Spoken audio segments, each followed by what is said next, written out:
Kwento ito ng isang ordinaryong estudyante na nangarap na maging pinakamalakas sa buong mundo.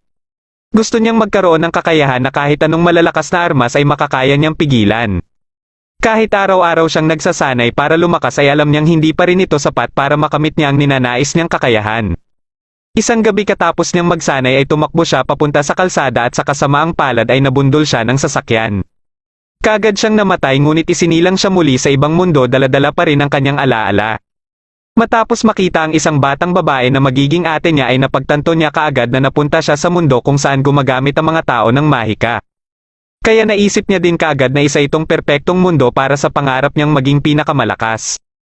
Pinangalanan siya dito na Sid at makalipas ang ilang taon ay nagkaroon kaagad siya ng matinding kapangyarihan. Ngunit itinatago niya lang ito at kahit nagdueduelo sila ng kanyang ate na si Claire ay hindi niya ito ipinapakita. Tuwing gabi ay inaatake ni Sid ang mga masasamang grupo sa kanilang lugar. Sa isang operasyon niya ay may nakita siyang isang halimaw na nakakulong. Dinala ito ni Sid sa hideout niya para pag-eksperimentohan. Isang buwan makalipas ay nagtagumpay siya sa kanyang pag-eeksperimento sa halimaw at natanggal niya ang sumpa dito na isa palang babaeng elf. Sinabi ni Sid sa elf na ito na mga kulto ng Diablo umano na balak buhayin muli ang Great Demon ang naglagay ng sumpa sa kanya. Nagpakilala si Sid bilang si Shadow at binigyan niya ng pangalan ng elf na ito na Alpha. Dito na nabuo ang kanilang organisasyon na tinawag nilang Shadow Garden at layunin nila na iligtas ang iba pang kagaya ng nangyari kay Alpha at labanan ang mga kulto. Pagsapit ng ika-15 taong gulang ni Claire ay mag-aaral na ito sa Midgar Academy ngunit pagsapit ng araw ng kanyang pag-alis ay bigla itong nawala sa kanyang silid. Sa pamumuno ni Alpha ay kaagad na natunto ng mga chika babes ni Sid ang lugar kung saan dinala si Claire. Ipinatawag ni Sid ang 7 shadow para sa operasyon na iligtas si Claire. Habang kinakausap si Claire ng pinuno ng mga dumukot sa kanya ay inaatake na pala ng 7 shadow ang mga kasamahan nito. Nakalaban ni Alpha ang pinuno at may nilunok itong gamot na nagpalakas sa kanya. Binotas niya ang sahig para makatakas siya ngunit nakasalubong naman niya si Shadow. Naglaban silang dalawa at dahil nabubugbog lang siya ni Shadow ay ginamit na niya ang gamot na nagbigay sa kanya ng matinding kapangyarihan. Ngunit hindi pa rin ito umubra sa lakas ni Shadow at natalo pa din siya. Pagkatapos nilang masagip ang ate niya ay natuloy na ito sa pagpunta sa Midgar Academy. Dito ay pinulong ni Sid ang mga chika babes niya at nagpaalam din muna ang mga ito sa kanya. Pagkalipas ng ilang taon at sa edad na 15 taong gulang ay nag-enroll din si Sid sa eskwelahan na pinapasukan ng kanyang ate. Dito ay mayroon siyang 2 kaibigan na sina Skel at Po. Nagkaroon sila ng pustahan na ang sino man sa kanilang tatlo ang may pinakamababa ang score sa naganap na pagsusulit noong isang araw ay may parusa at ito ay ang magtatapat kunwari ng pag-ibig sa prinsesa ng Midgar na si Alexia. Si Alexia lang naman ang pinakasikat na babae sa kanilang paaralan at wala pang maswerteng lalaki ang nakakakuha ng matamis niyang oo. Dahil si Sid ang may pinakamababang score ay siya ang gagawa nito. Pagsapit ng hapon pagkatapos ng klase ay ginawa na ito ni Sid na habang pinapanood naman nila Skel at Po. Nagkunwari pa itong nanginginig at kinakabahan ngunit ang inaasahan niyang isasagot ni Alexia ay hindi nangyari sapagkat hindi niya inaasahan na papayag pala ito na maging nobya niya. Kinabukasan habang nasa kantin ay sikat na si Sid at pinagtitinginan ng mga estudyante. Habang kumakain sila ay biglang dumating si Alexia para sabayan si Sid sa pagkain. Niyaya ni Alexia si Sid na magsabay na sa klase sa fencing. Dahil sa impluwensya ni Alexia ay nagawa niyang isabay si Sid sa klase niya kahit na nasa pinakamababang section lang si Sid. Ang guro sa klaseng ito ay nagngangalang Zenon at siya ang napagkasundo ang pakakasalan ni Alexia at dahilan din bakit sinagot ni Alexia si Sid. Dahil ayaw niya na makasal kay Zenon kaya nagpanggap siyang may iniibig na. At kaya din si Sid ang napili niya ay nasa hanay lang umano ito ng mababang klase ng tao at akala niya ay madali niya itong mapapasunod. Hindi naman dito nagkamali si Alexia dahil basta may perang nakataya ay sumusunod kaagad si Sid. Kailangan niya umano ito sa pangtustos sa mga pangangailangan sa organisasyon niya. Dahil dito ay nagpatuloy ang pagpapanggap nilang dalawa. Kinabukasan habang papasok na sa eskwelahan sila Sid ay may naghihintay kay Sid na 3 lalaki at inaakusahan siyang dumukot kay Alexia dahil umano siya ang huling nakasama nito. Dinala si Sid sa isang silid at pinahirapan para umano mapaamin siya. Nagkukunwari naman si Sid na nasasaktan sa ginagawa sa kanya para maniwala ang mga nagpapahirap sa kanya. Nagwawala naman sa labas si Claire na gustong bawiin si Sid. Nagising si Alexia na nakagapos sa higaan sa isang kulungan at nakita niya dito ang isang parang halimaw na babae. May isang lalaki naman ang dumating dito at may dalang mga injection para kuhanan ng dugo si Alexia. Kailangan umano niya ang dugo ni Alexia sa ginagawa nilang eksperimento. Pagkatapos naman pahirapan si Sid ay pinalaya din ito pagsapit ng hapon ngunit may mga sumusunod pa rin sa kanya habang papauwi na siya. Pagpasok niya sa silid niya ay nandito si Alpha na naghihintay sa kanya. Nag-usap sila at nagbigay ng update si Alpha tungkol sa mga operasyon ng Shadow Garden. Alam nila na kagagawa ng mga kulto ang pagdukot kay Alexia dahil sa dugo na nananalaytay dito. Bago umalis si Alpha ay tinanong niya muna si Sid kung gusto niyang iligpit ang mga sumusunod sa kanya. Ilang oras ang makalipas ay dumating si Beta para magbigay ng update sa gagawin nilang operasyon at sinabi din niya na nakahanda na ang lahat ng mga chika babes. Binaba ni Sid ang dalawang miyembro ng mga kulto dahil nagtanim ang mga ito ng ebidensya sa lugar ni Sid at dahil dito ay nagkaroon na sila ng dahilan na arestuhin uli si Sid. Bigla namang may nalaglag na dalawang tao at nagulat sila dahil ito yung mga inutusan nila na sundan si Sid. Kagad din silang pinaslang ni Sid at dito na nag-umpisa ang kanilang operasyon. Dito ay parang lantang gulay na si Alexia sa pinaggagawa sa kanya. Dumating na naman ang lalaki at sa pagkakataong ito ay malaking injection naman ang kanyang dala na may laman na dugo. Itinurok niya ito sa babaeng halimaw at bigla itong lumaki. Kagad namang pinaslang ng halimaw ang lalaki na nagturok sa kanya ng dugo. Pinakawalan niya muna si Alexia at nag-umpisa na itong magwala. Napunta ito sa gitna ng syudad at nilabanan ito ni Iris na kapatid ni Alexia. Kahit anong malalakas na atake ang gawin dito ni Iris ay mabilis lang itong mag-regenerate. Naisipan ni Iris na hati-hatiin na lang ito sa maliliit na piraso para mahirapan itong mag-regenerate. Dito na umiksi na si Alpha at ayon sa kanya ay lalo lang umano itong nahihirapan sa ginagawa ni Iris. Inatake ito ni Alpha at kaagad itong bumalik sa anyong tao nito. Nagsimula nang maglakad si Alexia papalabas at nakasalubong niya si Zenon na ikinagulat naman niya kung bakit nasa lugar ito. Ayon kay Zenon ay siya umano ang may-ari ng pasilidad na ito at nagpondo sa ginagawang eksperimento. Naglaban silang dalawa ngunit dahil na rin sa mahina na si Alexia ay natalo lang siya ni Zenon. Dito na nagpakita si Shadow at nagpakilala sa kanilang dalawa. Inatake ni Zenon si Shadow at nagulat siya sa bilis ni Shadow. Patuloy silang naglaban at nagpapalabas si Zenon ng malalakas na aura ngunit parang ginagawa lang siyang bata ni Shadow. Napansin naman ni Alexia ang style ni Shadow sa paggamit ng espada na parang ordinaryo lang ito katulad ng sa kanya. Dahil sa hindi makaporma si Zenon ay ginamit na niya ang alas niya. Uminom ito ng gamot na kulay pula at bigla itong nagbago ng anyo at parang naging halimaw ang itsura. Kagad itong umatake kay Shadow ngunit hindi man lang niya nagalusan si Shadow at nabubugbog lang siya. Dito na nagpakawala si Shadow ng napakalakas na aura at kaagad na tinapos si Zenon gamit ang isang atake lang niya na sobrang lakas. Katapos ng ataking ito ay nagkita na muli sina Alexa at Iris. Kinabukasan ay nag-usap si Sid at Alexia at nakiusap si Alexia na kung pwedeng ipagpatuloy nila ang kanilang pagkukunwari. Tumanggi naman dito si Sid kaya inatake siya ni Alexia. Habang naglalakad si Sid at duguan ay nabangga niya si Sherry. Dito ay nagpulong naman ang ibang chika babes sa naging resulta ng kanilang ginawang operasyon noong isang gabi at sa bagong update sa kanilang patuloy na paghahanap at pag-iimbestiga sa mga kulto. Nalaman nila na may isang grupo ang gumagamit ng pangalan ng organisasyon nila at ginagamit ito sa kasamaan. Isang araw ay pinuntahan nila Iris at Alexia si Sherry para ipakita ang natagpuan nilang bagay sa pasilidad ng kultong nakalaban nila noong isang gabi.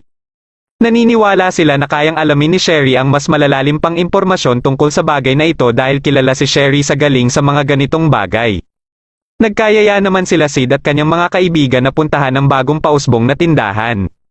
Habang nakapila ay may lumapit na babae kay Sid na isang empleyado ng naturang tindahan. Inanyayahan siya na kung pwede umano nitong gawin ang pa-survey nila. Pumayag naman si Sid at sinamahan ito sa loob ng tindahan. Nakarating sila sa tuktok ng gusali at sa loob ng isang silid ay nakita niya si Gamma. Dito niya nalaman na si Gamma pala ang may-ari ng tindahan na ito. Ayon kay Gamma ay ginamit niya ang binigay na ideya ni Sid sa kanya para magtayo ng negosyo. Hindi naman makapaniwala si Sid sa naging resulta nito. Kumbinsido naman siya na si Gamma ang pinakamatalino sa 7 shadow ngunit ang problema lang ay may pagkalampa ito. Napag-usapan din nila dito ang tungkol sa impostor na nagpapakilalang Shadow Garden. Ipinakilala din ni Gamma si Neo na bago nilang miyembro at kahit si Alpha ay kinikilala ang galing nito sa pakikipaglaban. Dali-dali silang tatlong umuwi dahil baka maabutan na sila ng curfew. Nang biglang may naramdaman si Sid at napahinto sa pagtakbo. Nagkunwari si Sid na masakit ang tiyan at pinaunang makauwi sila Skel at Po.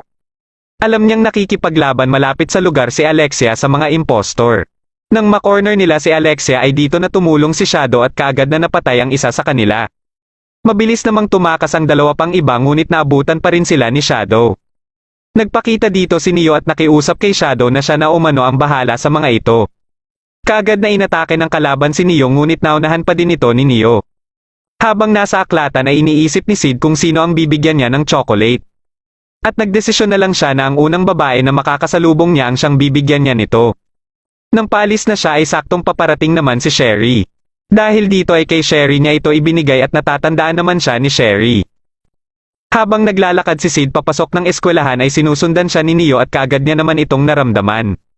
Nag-usap sila at nagbigay dito ng update si Neo tungkol sa nahuli nila noong isang gabi. Ayon sa kanya ay sira na umano ang pag-iisip nito dahil sa pag-brainwash dito kaya wala siyang makuhang impormasyon. Mga bata sa ampunan at mga anak ng mahihirap na kayang gumamit ng mahika umano ang kanilang kinukuha para makagawa ng mga jablo.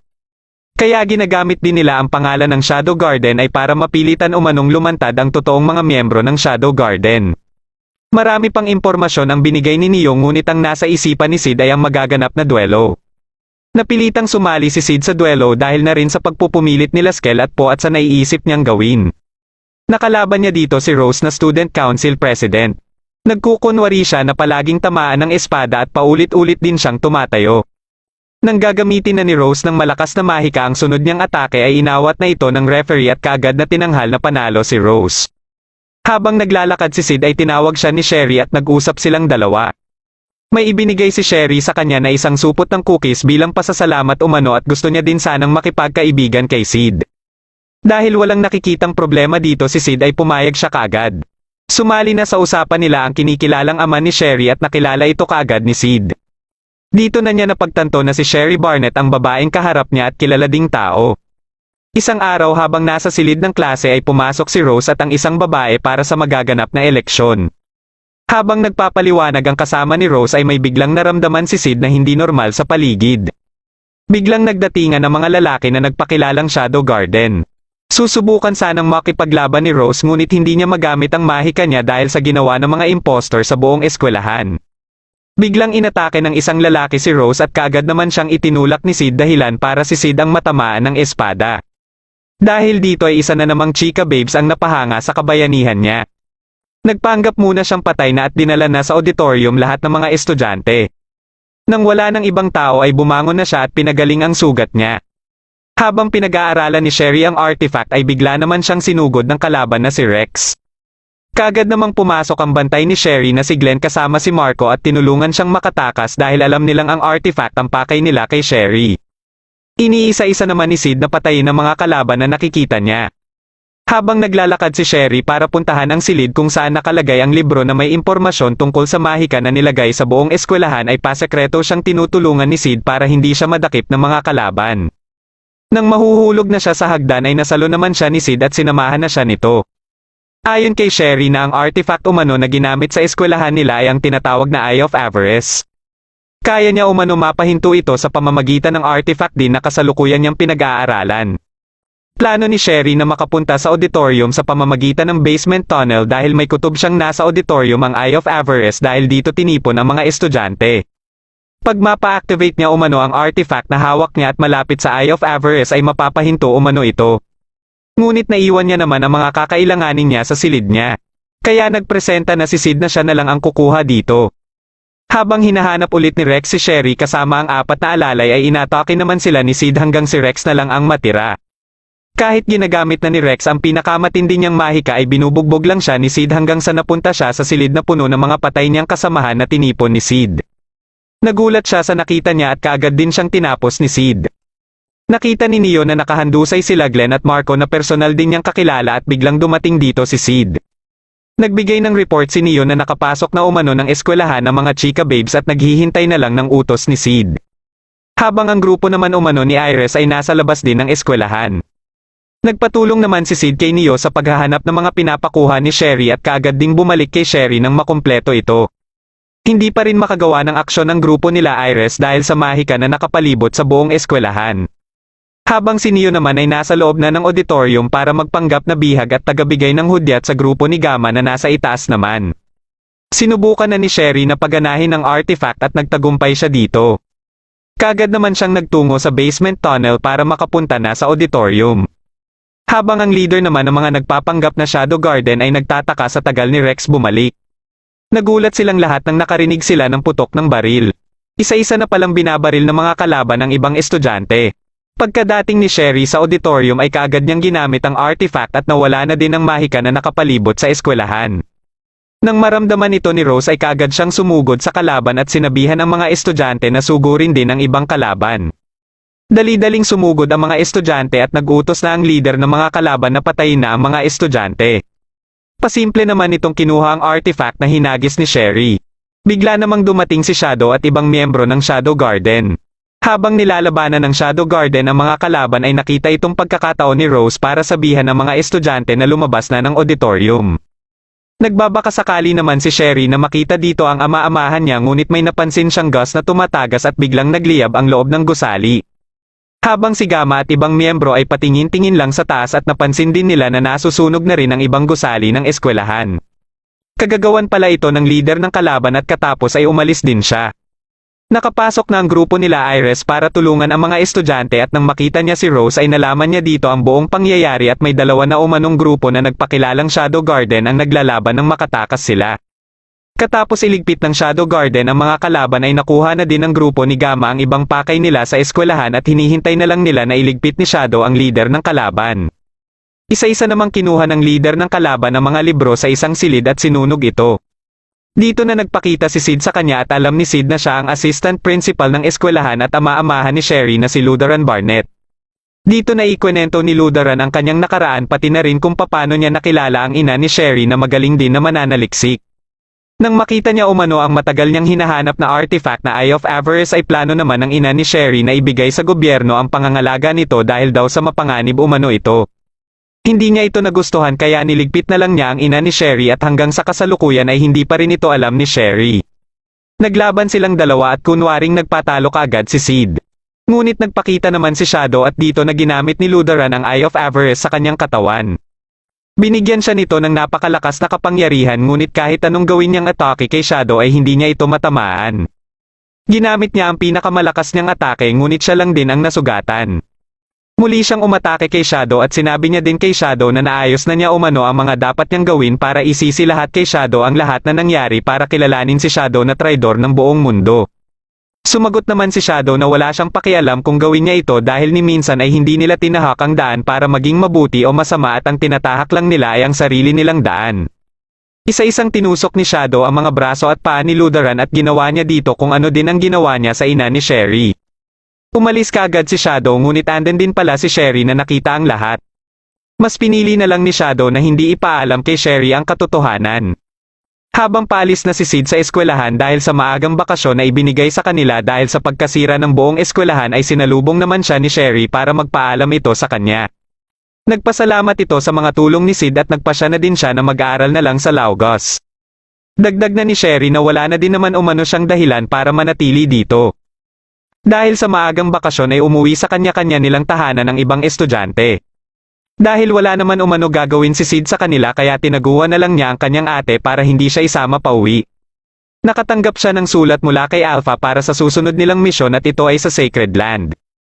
Nagkaharap ang dalawang chika babes ni Sid na sila Beta at Epsilon para pagtalunan kung sino ang mas napapansin umano ni Sid sa kanila. At habang nasa gitna ng pagtatalo ay dumating naman si Neo para ipaalam sa kanila ang misyon na ipinadala ni Alpha. Dito ay pinuntahan ng magkapatid na sila Alexia at Iris ang tindahan ni Gamma. Ito ay para makapamili si Alexia ng mga gagamitin niya sa nalalapit niyang pag-alis papunta din ng Sacred Land. Nagsimula ng bumiyahe si Sid papuntang Sacred Land at dito ay kasama naman niya si Rose. Napaisip si Sid na pwede naman siyang makarating kaagad sa Sacred Land ng mabilis at kailangan lang niyang hintayin na magdilim muna tapos tumakbo ng sobrang bilis. Pero mas pinili na lang niyang sumakay ng train na katulad ng ordinaryong tao ngunit napagtanto niya na parang nagkamali siya sa desisyon na ito. Dahil pagkarating niya pa lang sa estasyon ng train ay nakita siya ni Rose na naging dahilan kaya magkasama sila ngayon. Pagkadating nila sa Sacred Land ay nagsimula silang magtingin-tingin sa mga paninda. Habang naglalakad silang dalawa ay nakita ni Rose ang paborito niya umanong manunulat na si Natsumi na nagbibigay ng autograph nito sa mga bumibili ng kanyang mga isinulat na libro. Kaagad na pumila si Rose para samantalahin ang pagkakataong makakuha ng autograph niya. Habang si Sid naman ay tiningnan ang mga libro at napansin niyang ito din ang mga librong nabasa niya sa dati niyang buhay. Iniisip niya na hindi ito nagkataon lang at baka may nabuhay din na iba na katulad sa kanya. Pagkapila niya ay dito niya nalaman na si Beta pala ito at katulad ni Gamma ay ginamit din ito ang mga natutunan niya mula kay Sid. Dahil gusto umano ni Beta ng panitikan kaya ikwento niya dito ang kanyang mga nalalaman. Akala ni Sid ay kukuha lang ng ideya si Beta dito ngunit kinopya pala nito ang buong kwento. Imbis na autograph ay mga detalye tungkol sa misyon nila ang inilagay ni Beta sa libro. Pagsapit ng gabi ay pinuntahan ni Alpha ang katedral at naabutan niya ang pinaslang na arsobispo na si Drake.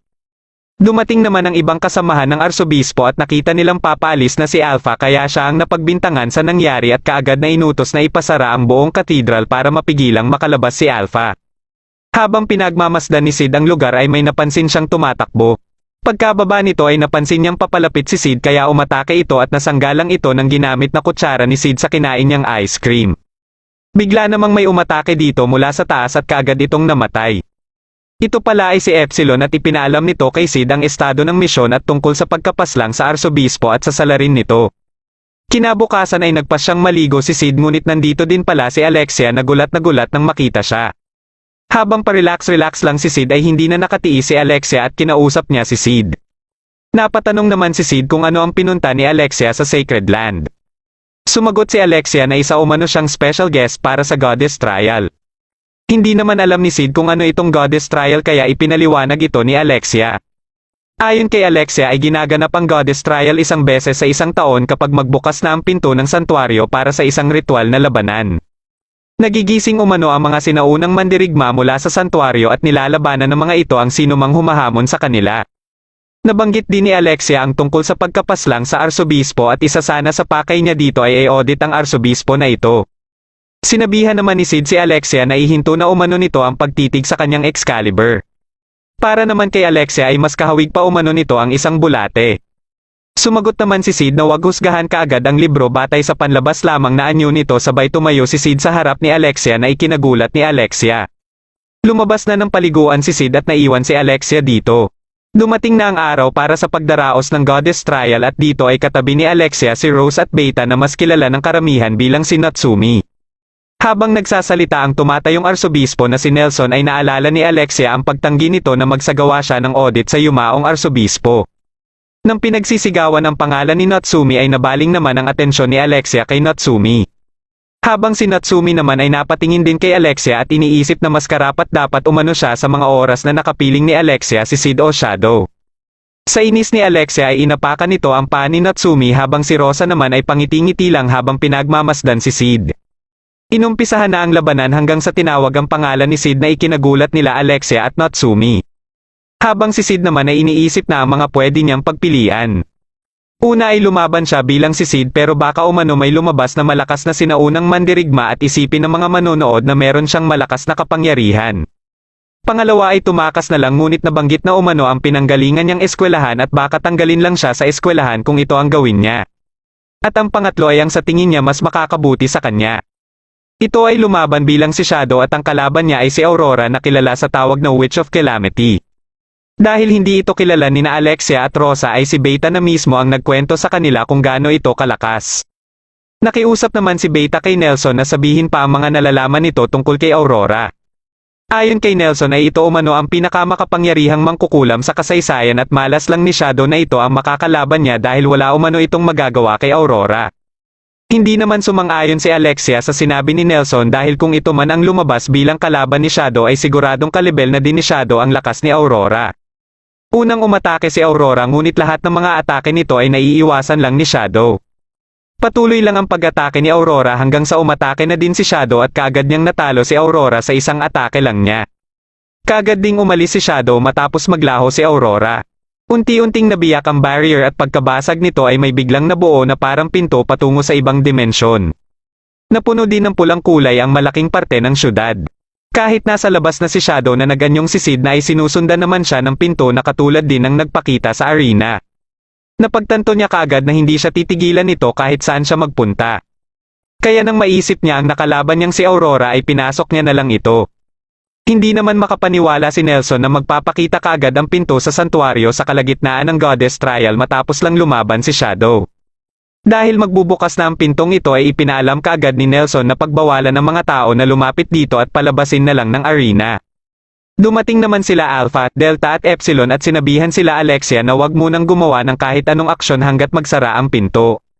Nilapitan nila Alpha at Delta ang pinto at kaagad silang nakapasok dito.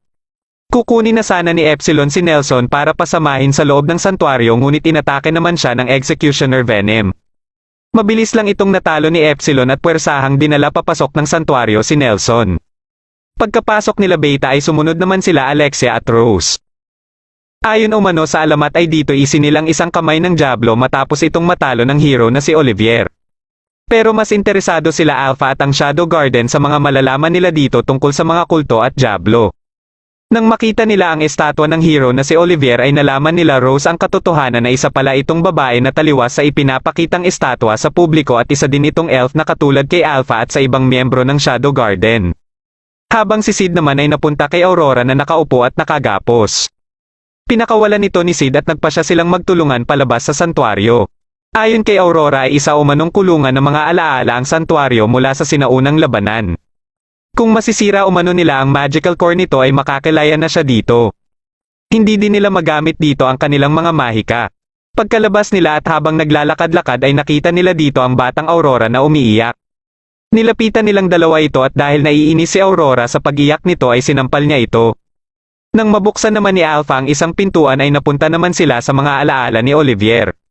Sa pasilidad na ito itinipon ng mga kulto ang mga batang naulila at pinag-eksperimentohan. Karamihan dito ay hindi kinaya ang pinaggagawa sa kanila dahilan ng kanilang pagkasawi. May kaunting mga kababaihan ang nakasurvive dito na kilala bilang mga possessed.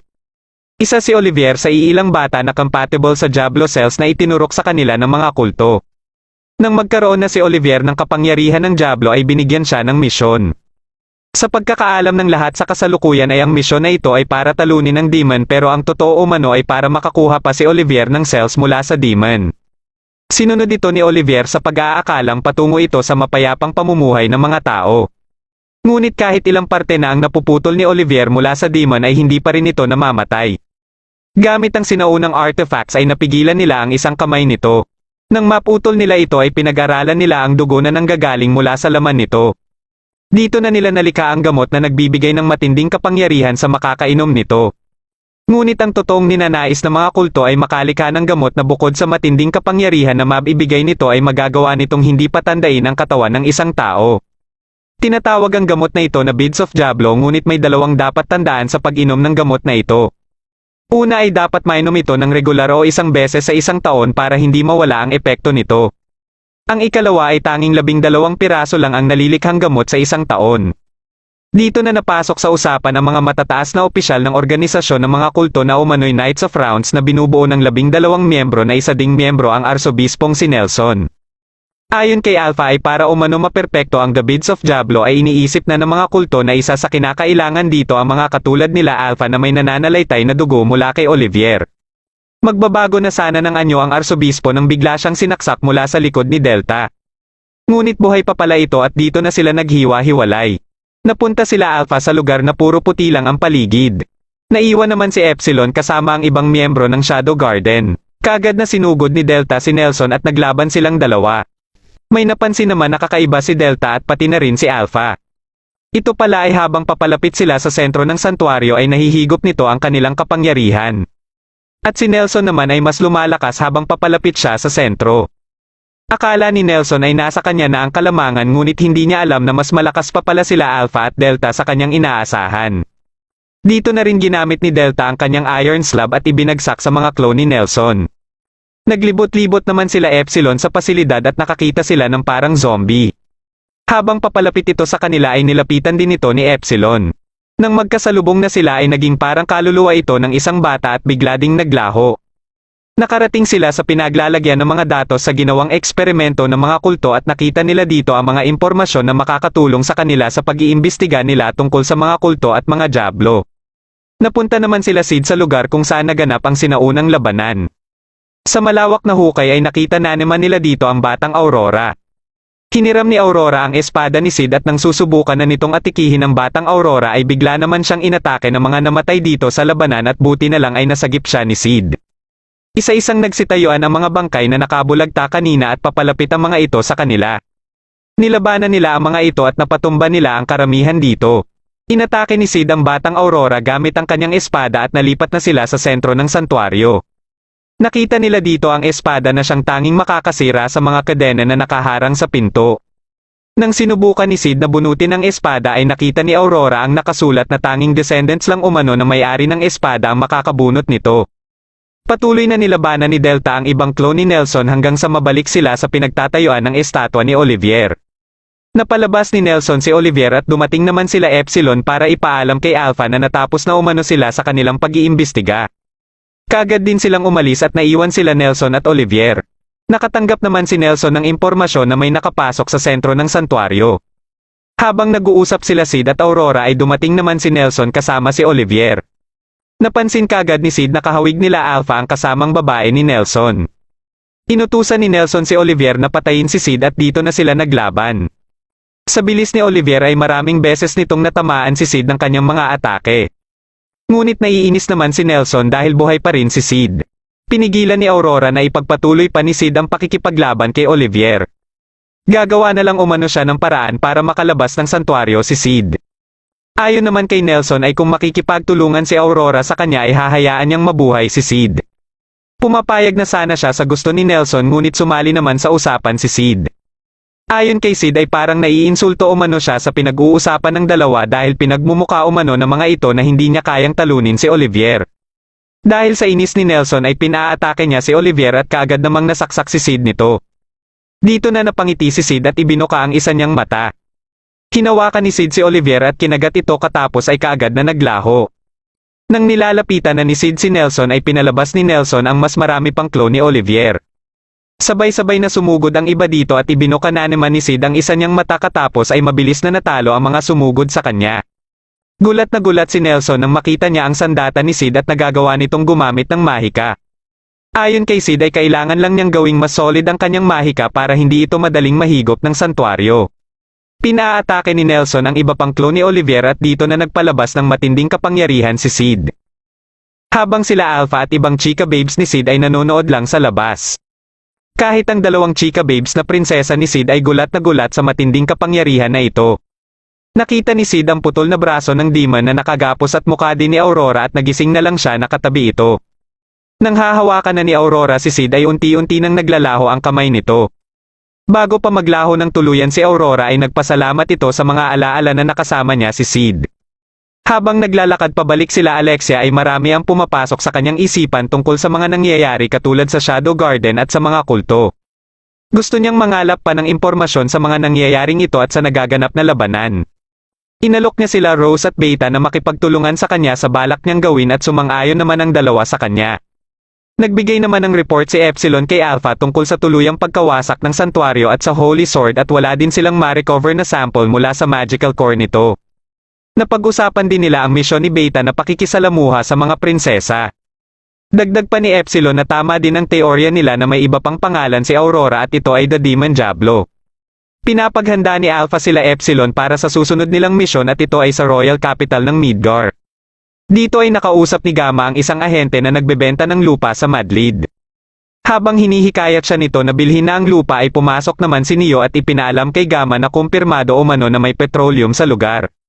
Kaagad na nag-oo si Gamma sa ahente sa pagbili ng lupa at inutusan din ni Neo ang iba na umpisahan na ang pagbili ng mga lupain sa paligid ng Nile River. Ibinalita naman ni Gamma kay Alpha ang nalalapit na pagbisita ng Royal Chancellor ng Oriana na si Perv Assat sa Royal Capital ng Midgar. Napag-usapan naman nila Alexia at ate niyang si Iris ang mga nangyari sa Sacred Land. Kasama sa napag-usapan nila ang nalalapit na pagbisita ng hari ng Oriana na isa sa kaalyansa ng kanilang kaharian.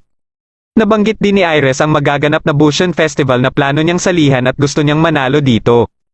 Ito ay para makuha niya ang buong suporta ng mga tao at mapilitan ang ama nila o ang hari at mga matataas na opisyal na pakinggan ang mga gusto niyang sabihin. Nabanggit naman ni Alexia na baka umano umeksina na naman sa Bushion Festival ang mga kulto at ang Shadow Garden. Hindi naman nagpapatinag dito si Iris kahit na alam niyang nagtataglay ng matinding kapangyarihan ang mga miyembro ng Shadow Garden lalo na si Shadow. Kung magkataon man umano na makialam ang mga kulto at Shadow Garden sa Bushion Festival ay kailangan nilang matalo ang mga ito. Habang nagsasanay si Rose ay bigla siyang may naramdaman sa dibdib niya at nagulat siya sa nakita niya dito. Sa pag-uumpisa ng Busan Festival ay nagsidatingan na ang mga gustong sumali dito mula sa iba't ibang lugar. Habang si Sid ay nasa tuktok lang ng isang gusali at pinagmamatyagan ang mga dumating na mga sasali sa paligsahan. Plano din ni Sid na sumali dito at magpapanggap lang siyang isang mahinang kalahok. Para magugulat na lang umano ang mga manonood sa kanyang ipapamalas sa paligsahan. Pinuntahan niya si Gamma para tulungan siya sa plano niyang ibahin ang kanyang hitsura. Inilabas ni Gamma ang imbensyon ni Eita na kaya umanong baguhin ang buong panlabas na anyo ng isang tao. Inirekomenda ni Gamma ang katauhan ni Mundane Man at sumang-ayon naman dito si Sid. Nagtagumpay sila na makopya ang eksaktong muka at katawan ni Mundane Man. Habang nasa labas si Sid sa katauhan ni Mundane Man ay nakilala niya si Ann Rose. Dahil sa anyo ni Sid ay pinayuhan siya ni Ann Rose na hindi na sumali sa Busan Festival. Sinagot siya ni Sid na huwag kaagad husgahan ang hitsura sa panlabas na anyo lamang at katapos ay umalis na si Sid. Nagustuhan ni Sid ang reaksyon ni Ann Rose dahil matagumpay umano ang pagpapanggap niya. Hinarang naman siya ng isang lalaki na nagpakilalang si Quinten na parati umanong sumasali sa Busan Festival. Ayaw ni Quinten na may nakikita siyang kagaya ng hitsura ni Sid na mahihina. Nagalit si Quinten nang sabihin ni Sid na mas mahina pa umano siya. Binugbog niya si Sid at sinasakyan lang ito ni Sid hanggang sa nagsalita na si Ann Rose at pinapatigil na si Quinten. Umalis na lang si Quinten at nilapitan ni Ann Rose si Sid. Balak sana ni Ann Rose na pagalingin ang pinsalang natamo ni Sid ngunit hindi na ito kailangan ni Sid. Bago umalis si Sid ay nagpakilala sila sa isa't isa. Katapos magparehistro ni Sid sa paligsahan ay nagkausap sila ni Skel. Plano ni Skel na tumaya sa mga magaganap na labanan sa Busan Festival. Dahil sa mag-uumpisa ang paligsahan sa preliminary ay dito umano siya kukuha ng datos ng mga posible niyang tayaan ng mga kalahok. Sinabi din niya kay Sid ang mga posibilidad na manalo sa paligsahan at kabilang dito sila Iris at Rose. Kinagabihan habang pauwi na si Sid ay nagkita naman sila ni Rose. Nabanggit ni Rose kay Sid ang pagpapakilala ng ama niya sa kanya ng umanong fiancé niya na si Perv Ashat. Dito na rin naikwento ni Rose kung bakit niya pinili ang paghawak ng espada at sinuwi ang kagustuhan ng mga taong nakapaligid sa kanya na tahakin ang sining at kultura kung saan kilala ang kanilang lugar. Nagsimula umano ang kagustuhan niya sa paghawak ng espada simula nang iligtas siya ng isang lalaki na gumagamit din ng espada. Bago umalis si Rose ay tinanong niya si Sid kung pagtitiwalaan ba siya nito kahit ano ang mangyari. Nag-oo naman si Sid kay Rose at binigyan niya din ito ng binili niyang pagkain. Kinabukasan ay isinama ni Skel si Sid na manood ng labanan sa preliminary. Kumukuha si Skel ng datos para sa mga potensyal na kalahok na pwede niyang tayaan. Nakilala naman nila dito si Goldo na isa din sa kalahok at tutulungan niya umano si Skel kung paano tumingin ng mga kalahok. Umalis si Sid dahil susunod ng lalaban si Mundane Man at kalaban niya si Gonzales. Ayon kay Goldo ay base sa nakikita niya ay may power level si Gonzales na 1,364 habang si Mundane Man naman umano ay may power level lang na 33. Pagkaumpisa ng laban ay nagulat sila nang kaagad na bumagsak si Gonzales. Sa bilis ng atake ni Mundane ay hindi ito nakita ng ibang tao pero nakita naman ito ni Ann Rose. Nagpalusot na lang din si Goldo kay Skel at bukas umano ay sila ang maglalaban ni Mundane kaya alam na umano ni Skel kung sino ang tatayan niya. Pagkabalik ni Sid ay kaagad siyang hininga ni Skel ng pondo para pantaya bukas dahil sigurado na umano ang panalo nila. Habang nagpapahinga si Sid ay pinuntahan siya ni Skel para ipakita ang nilalaman na balita sa dyaryo. Kung saan nakalagay si Rose na sinaksak umano nito ang fiancé niyang si Perv Ashat at hindi pa din mahagilap ang kinaroroonan ni Rose. Matapos mabalitaan ang nangyari kay Rose ay kaagad na nagkita sila Alexia at Beta para pag-usapan ito. Nalaman nila na ayaw ng kaharian ng Oriana na makialam ang kaharian ng Midgar sa pagresolba ng kasong ito. Nag-aalala sila na baka mapatawan si Rose ng mabigat na parusa dahil anak ng isang duke ng Oriana ang fiancé ni Rose na si Perv Ashat. Hindi naman ito haantong sa parusang kamatayan dahil isang prinsesa si Rose.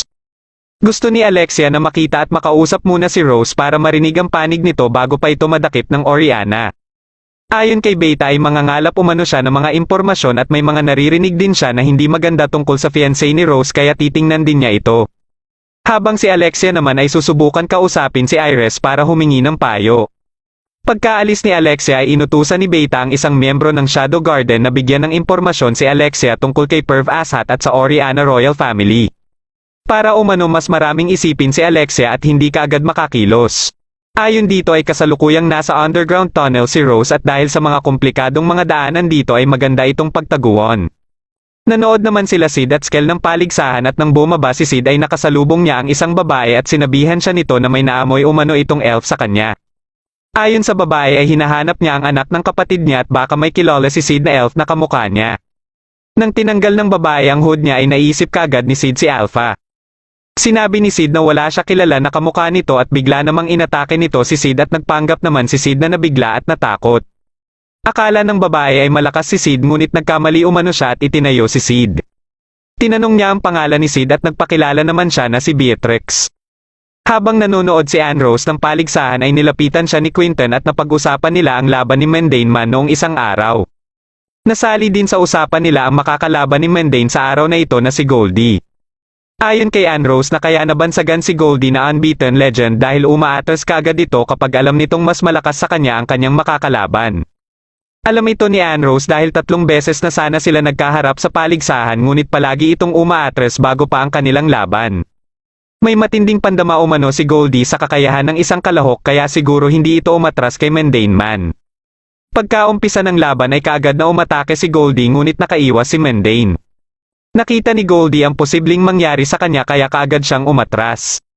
Hindi nakita ni Quinton ang ginawa ni Mendane at ang napansin naman ni Anne Rose ay parang may narinig siyang lumagutok sa leeg ni Mendane. Galit naman si Goldie dahil hindi man lang nagpakita si Mendane ng pagkadismaya sa nasayang na oportunidad para matalo siya. Ginamit ni Goldie ang Golden Dragon Blade para tapusin na si Mendane ngunit nang malapit na siya ay bumahing lang si Mendane at kaagad siyang tumilapon. Dahil dito ay nanalo na si Mendane at hindi naman makapaniwala ang mga tao sa mabilis na pangyayari. Ayon kay Anne Rose ay baka nasisilawan si Mendane kay Goldie kaya napabahing ito. Hindi naman naniwala na dito si Quinton at umalis sabay sabing kung magtuloy-tuloy sa panalo si Mendane ay siya na ang makakaharap nito sa preliminary finals. Nakausap ni Iris si Perv Asat at tinanong ito kung sigurado itong hindi nadadagdagan ang seguridad nito. Naiintindihan ni Perv Asat ang ginagawa ni Iris dahil na rin sa nangyaring pagdukot kay Alexia. Habang ang hari ng Oriana naman ay paulit-ulit na binabanggit na sundin ang mga sinasabi ni Perv Asat. Dahil sa mga pinagsasasabi ni Perv Asat ay naiinis na si Iris. Pagsapit ng preliminary finals ay mabilis lang natalo ni Mendane si Quinton.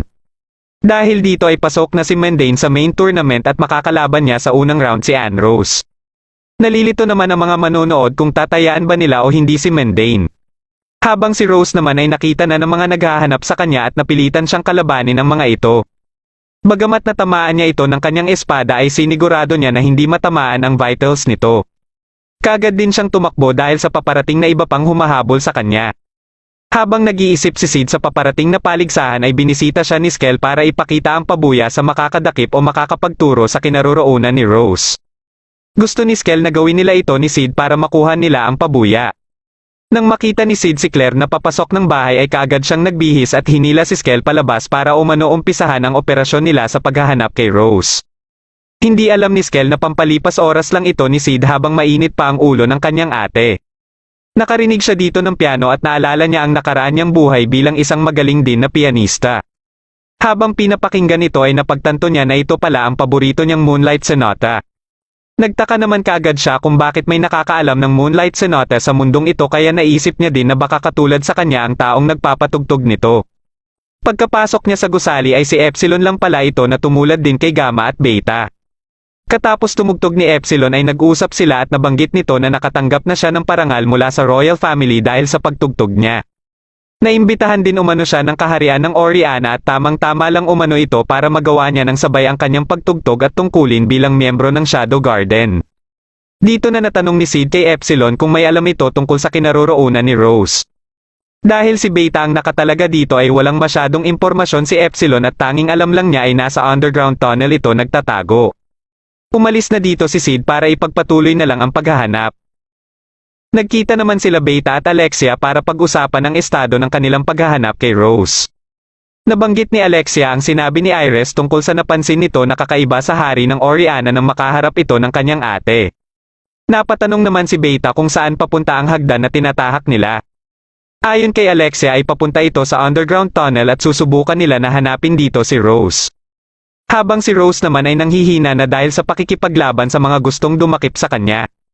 Naalala niya ang mga pangyayari sa palasyo nila nang makita ang kanyang ama na hindi na normal.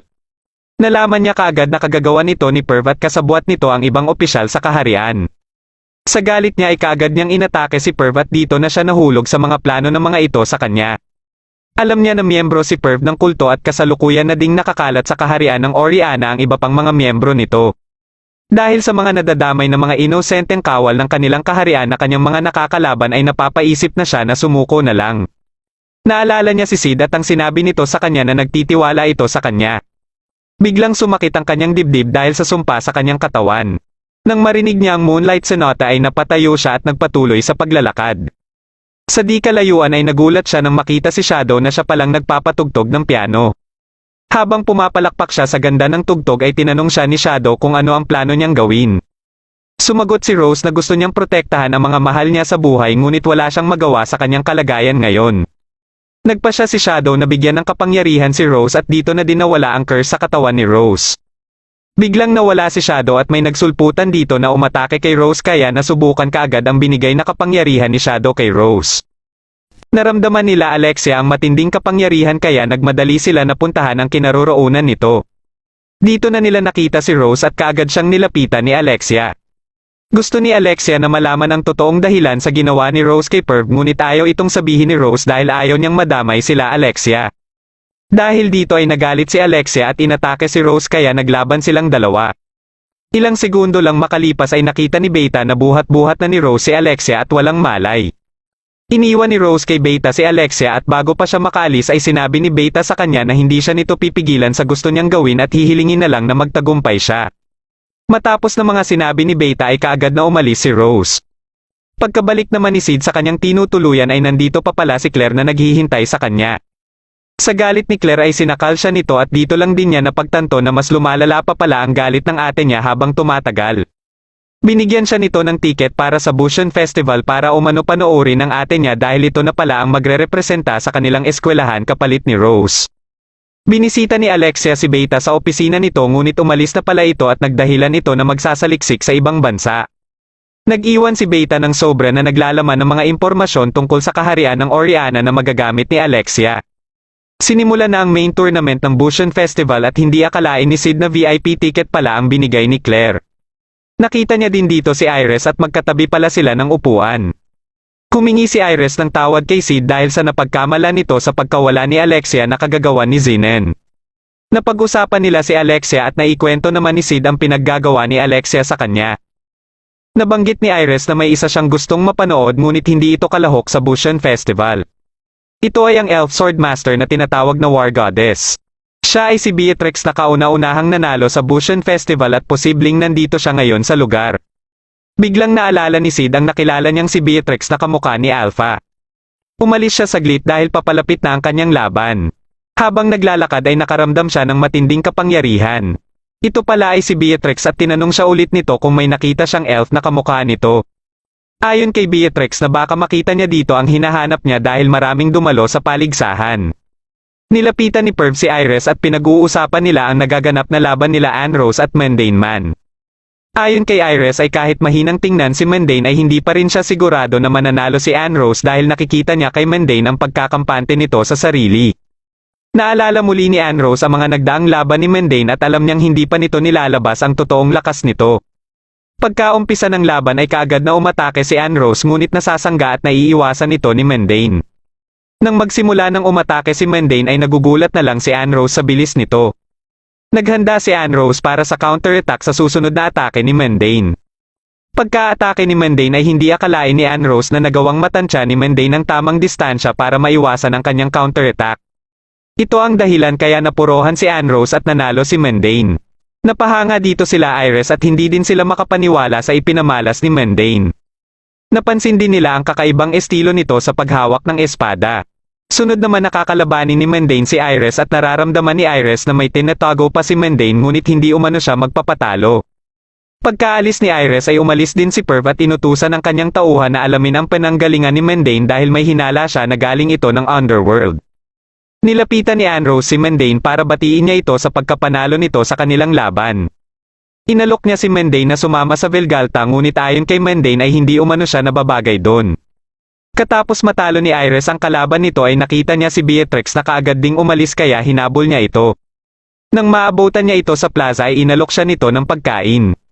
Kinabukasan ay bumalik uli si Sid sa pwesto ng mga VIP para manood ng paligsahan. Dumating din dito si Iris at ilang minuto makalipas ay nakita nila si Beatrix na pinipigilang makapasok ng mga bantay. Pinuntahan ito ni Iris at sinabi sa mga bantay na siya umano ang nag-imbita dito. Nagulat sila nang malaman na si Beatrix pala ang babaeng ito. Patuloy pa din ang pagpapainom ni Perv ng gamot sa ama ni Rose para madali lang nila itong makontrol. Kasama ang hari ng Midgar ay manonood sila ng paligsahan. Natapos na ang paghahanap ng mga tauhan ni Perv sa pinanggalingan ni Mendane ngunit bigo ang mga ito na makakuha ng impormasyon. Kaya mas lumaki ang hinala ni Perv na baka galing talaga ng underworld si Mendane. Pagkadaan nila sa harap nila Beatrix ay napasabi si Beatrix na mabaho umano. Sa galit ni Perv ay gusto niyang palabasin si Beatrix ngunit nang sabihin ni Iris ang pangalan ni Beatrix ay nagulat siya at pinabayaan na lang ito. Nagtataka si Perv kung bakit nandito si Beatrix at gusto niyang paslangin din ito ngunit hindi niya alam kung paano niya ito gagawin dahil mas magaling pa ito kay Iris. Matapos ang laban ni Claire at susunod dito ang laban naman nila Mendane at Iris. Pagkaumpisa ng laban ay naramdaman ni Iris na inatake siya ni Mendane kaya napatras siya kaagad. Nagpatuloy ang kanyang imahinasyon na palagi siyang natatamaan ng atake ni Mendane. Pagkadating ni Rose sa arena ng Bushion Festival ay nakita niya ang mga kulto na wala ng buhay. Nagpakita dito sila Beta at sinabihan siya na ituloy ang balak niyang gawin sa lugar.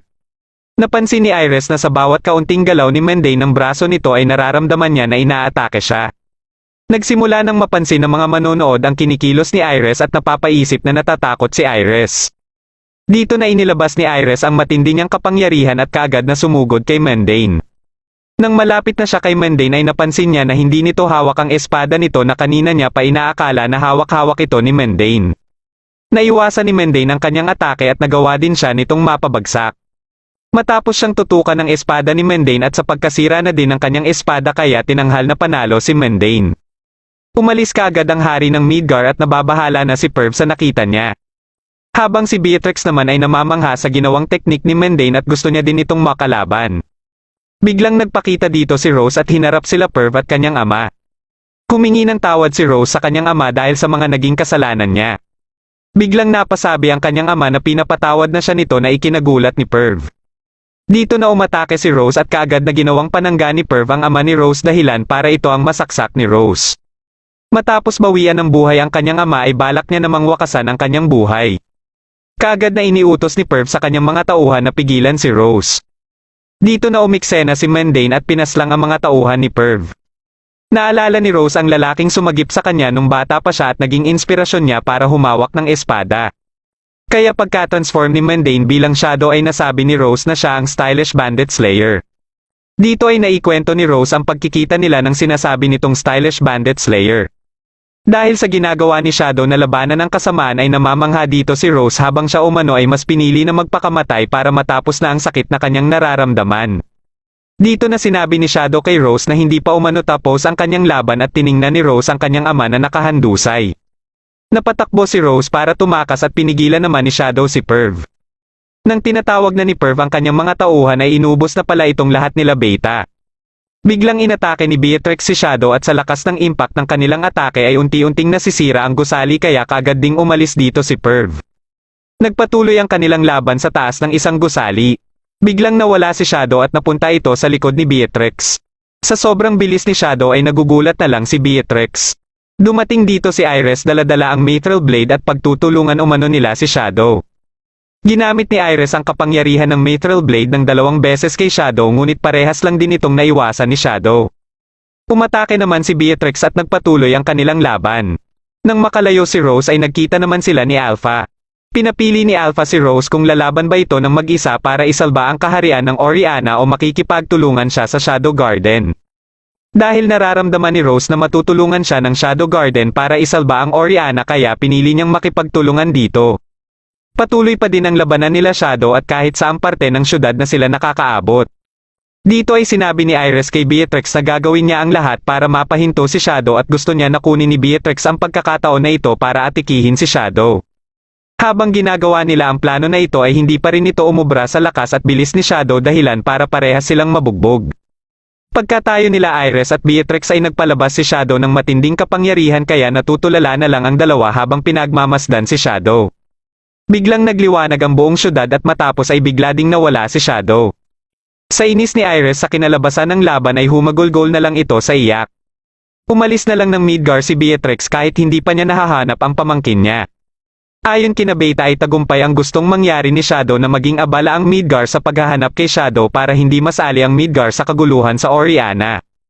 Ilang araw makalipas ay nag-umpisa na ding papasukin ang mga estudyante at patuloy pa din ang pagpapanggap ni Shadow bilang isang ordinaryo at mahinang estudyante.